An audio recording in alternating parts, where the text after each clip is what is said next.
So in the past few years, we've seen some very interesting budget anamorphic lenses from a number of brands, but now Sirui is taking it a step further with the release of their first ever autofocus anamorphic lens.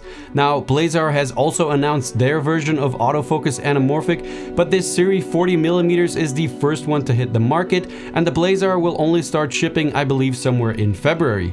Anyway, let's have a closer look at what this lens can do.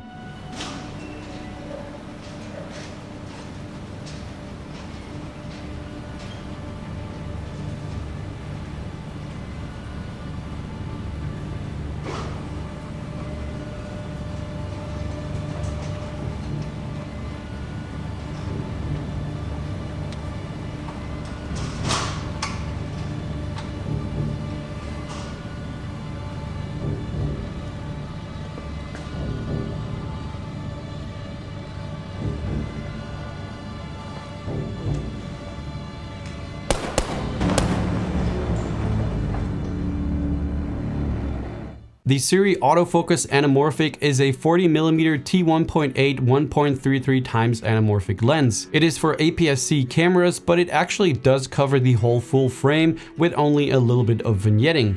I've been using it on my Sony a7 IV, which is a full frame camera, so the footage you'll be seeing in this video is a mix of full frame and Super 35 mode on the a7 IV. The lens has a 77mm filter thread and an 80mm front diameter for matte boxes. On one side, you'll find an AFL autofocus lock button and an AF/MF button for switching between autofocus and manual focus. On the other side, there is a button to choose between a clicked or clickless aperture ring. The lens has a geared aperture ring which goes from t1.8 to t22, and you can turn it all the way to the A setting, which then sets it to auto aperture and lets the camera control aperture. The focus ring is also geared, however it doesn't have any markings like you would see on other anamorphic or cinema lenses.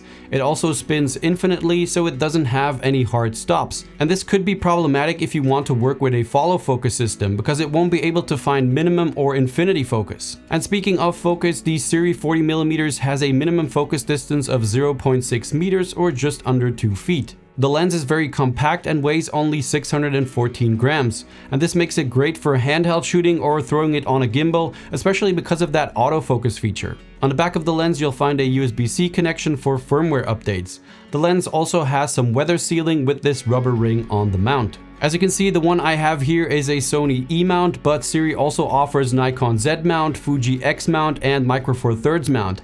And I would definitely like to see them also come out with an L mount version of this autofocus anamorphic. Now, before we have a look at the performance of this Sirui, I just quickly want to talk about the 1.33 times squeeze of this lens. Although this doesn't get you the most intense anamorphic features like you would see on a 1.6, 1.8, or 2 times anamorphic, this 1.33 times squeeze actually works really well on a 16:9 sensor. You're not going to have to cut too much off the sides in order to fit this onto a CinemaScope timeline. And if you're using a regular 16:9 timeline, you're not going to lose too much resolution in comparison to a 1.6 times or higher squeeze factor. Alright, now let's have a look at some of the tests I did with this lens. The first one, of course, being the autofocus. And keep in mind that the autofocus performance will, of course, also depend on your camera's autofocus capabilities. All the standard focus features like tracking or eye autofocus worked really well during my testing. It kept focus wherever I would move in the frame, and even when going in and out of frame, it would catch focus really quickly. I will say that when shooting that small scene you saw in the beginning, I did run into some issues trying to use the autofocus. This was, however, a very dimly lit environment with backlighting, so not the easiest scenario for any autofocus. And one thing that immediately stood out to me the first time I tried this lens was how you can really hear the focus motor work, and this is even the case when you're pulling focus manually.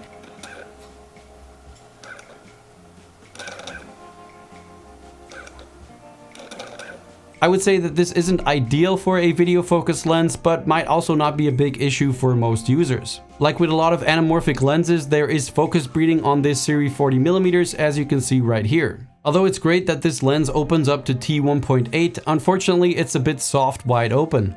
Sharpness does improve at T2 with the center of the image being reasonably sharp and some softness towards the edges.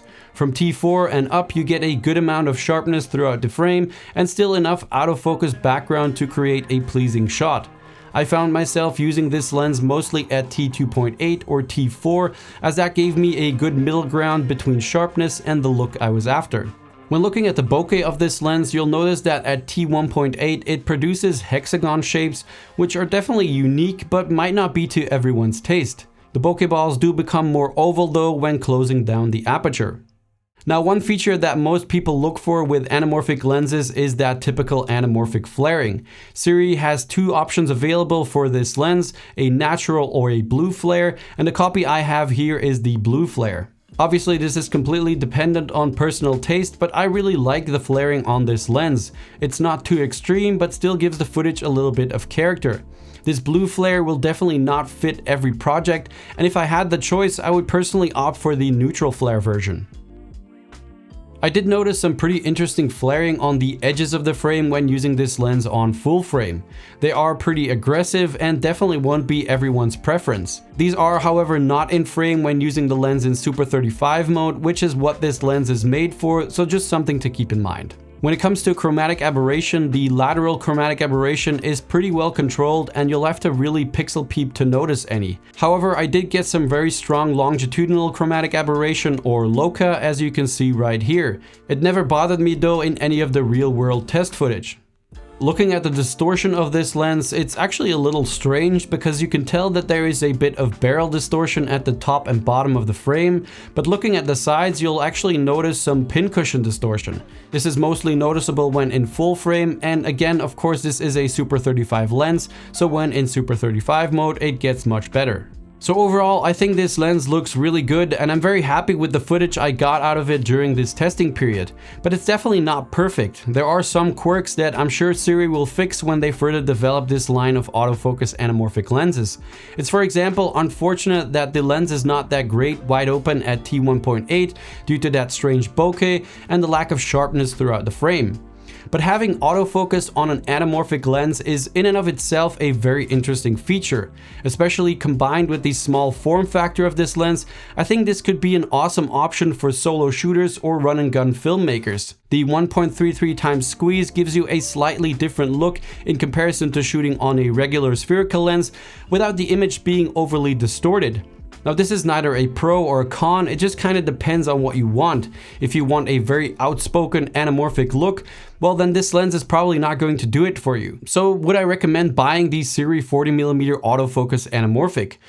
Well, at this point, I would honestly wait off a little while and see where Sirui or even other brands are going with this autofocus anamorphic. I think it's really cool that Sirui and Blazer are doing things like this, and I'm super interested to see how they will further develop these types of lenses. It would be, for example, great to see some autofocus anamorphics for full frame. Anyway, that's it for this video. If you have any questions, just leave them down in the comments. Thanks a lot for watching, and I'll see you guys in the next one. Bye!